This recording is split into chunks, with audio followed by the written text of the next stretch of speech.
সোনালী চুলের নারী মডেলকে জন্মদিনের পার্টিতে যোগ দিতে $17,500 প্রস্তাব দিয়েছিলেন লামিন ইয়ামাল। যদিও লোভনীয় সেই প্রস্তাবে সাড়া দেননি সেই মডেল। শুধু তাই নয়, সিক্রেট পার্টিতে বিনোদনের জন্য বামন ব্যক্তিদের ব্যবহার করা হয়েছে, যা স্পেনের আইন বিরোধী। প্রমাণিত হলে শাস্তির মুখে পড়তে পারেন বার্সেলোনা তারকা।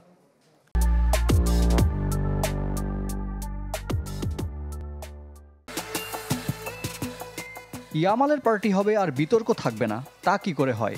তবে নিজের 18তম জন্মদিনের কথিত সিক্রেট পার্টির বিতর্ক ছাপিয়ে গেছে পেছনের সব অভিযোগকে, যার কেন্দ্রে নতুন নারী চরিত্রের পাশাপাশি যোগ হয়েছে বামন ব্যক্তিদের বিনোদনের কাজে ব্যবহার করায়। আয়োজকদের বিরুদ্ধে প্রথম অভিযোগ আনেন স্প্যানিশ মডেল ক্লদিয়া ক্যালভো। পেশায় বার ওয়েট্রেস এই মডেলের অভিযোগ, ইয়ামালের জন্মদিনের আয়োজনে অংশ নিতে তার পাশাপাশি আরও 12 জন জোগাড় করতে বলা হয়। আয়োজকদের চাহিদায় আকর্ষণীয় দৈহিক গঠন ও সোনালী চুলের কথা উল্লেখ থাকায় প্রস্তাব নাকচ করে দেন ক্লদিয়া। মাত্র 24 ঘন্টায় $17,500 পাশাপাশি এক্সক্লুসিভ ক্রেডিট কার্ডের প্রস্তাব দেওয়া হয় এ মডেলকে। তবে শেষ পর্যন্ত ইয়ামালের পার্টিতে যোগ দেননি ক্লদিয়া বা তার পরিচিত কেউ।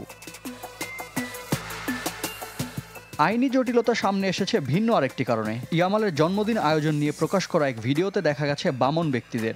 স্পেনের আইন অনুযায়ী বিশেষ দৈহিক গঠনের এমন ব্যক্তিদের কোনোভাবেই বিনোদনের কাজে ব্যবহার করা যাবে না। এখানে স্পষ্ট আইন ভঙ্গ করেছেন ইয়ামাল। স্পেনের সামাজিক অধিকার সম্পর্কিত মন্ত্রণালয়ের অধীনে বামন ব্যক্তিদের সংগঠন ADEEর ব্যবস্থাপনা পরিচালক হেসুস মার্টিন ব্ল্যাঙ্কো ইয়ামালের পার্টি ঘিরে তদন্তের আবেদন করেছেন।